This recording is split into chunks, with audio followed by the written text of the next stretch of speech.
Bonjour! Aujourd'hui, je vous présente l'astilbe, une superbe plante vivace pour les sols humides, frais, qui ne se dessèchent surtout pas en été. Voici à quoi ressemble l'astilbe. C'est une superbe plante. Les fleurs ne sont pas sans rappeler l'aruncus. On trouve des astilbes de la couleur blanche jusqu'au rouge, en passant par à peu près tous les tons de rose. Quelques variétés sont un peu blanches jaunâtres. C'est une superbe plante pour faire des bouquets en vase. Elle est absolument magnifique, mais un peu comme l'aruncus, pas très durable. Alors on voit justement sur cette plante qui porte les anciennes fleurs de l'année dernière,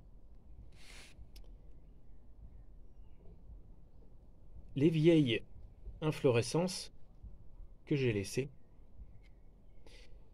Donc les vieilles inflorescences restent très longtemps sur les plantes. Si on ne les enlève pas, elles restent donc plus d'un an. Les vieilles inflorescences sont très jolies en hiver, surtout si la plante est gelée, totalement recouverte de givre. Ça peut être très décoratif. Malheureusement, en Normandie, bien qu'ayant des hivers relativement rigoureux, actuellement, on n'a plus d'hiver du tout et quasiment plus de période de givre et de gel.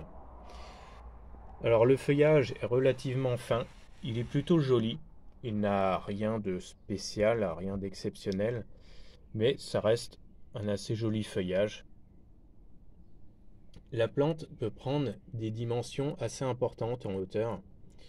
On ne peut pas dire que ce soit une plante très large. Elle fait environ 50, 60, 70 cm de largeur une fois qu'elle est bien établie. Mais au niveau des hauteurs, en sol frais, ici, c'est plutôt une plante qui se plaît et qui est dans un sol très frais. Alors cette année, nous sommes gâtés puisque il a plu quasiment tous les jours depuis le mois de janvier et la plante, je pense, a pris quelques centimètres de plus comparé à d'habitude, puisque c'est une plante qui aime les sols humides et cette année, elle culmine à plus d'un mètre. Alors la plupart des variétés mesurent 50-60 cm, mais dans de bonnes conditions, elles peuvent grimper un petit peu plus haut.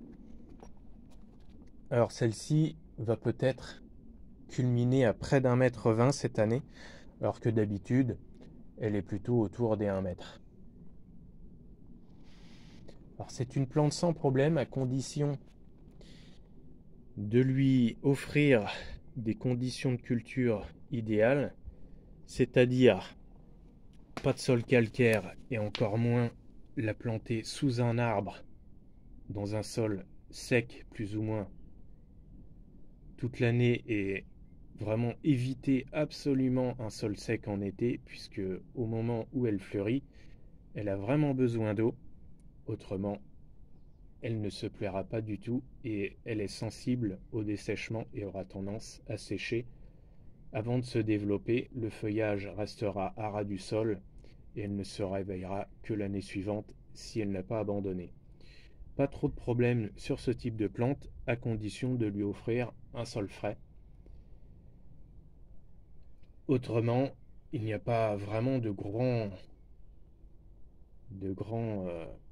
problèmes avec ce type de plante. Ça ne se fait pas dévorer par les limaces, c'est assez facile à cultiver. Ça ne produit pas de bois, donc à l'automne, on rase tout à ras du sol et on attend que la plante se réveille au printemps.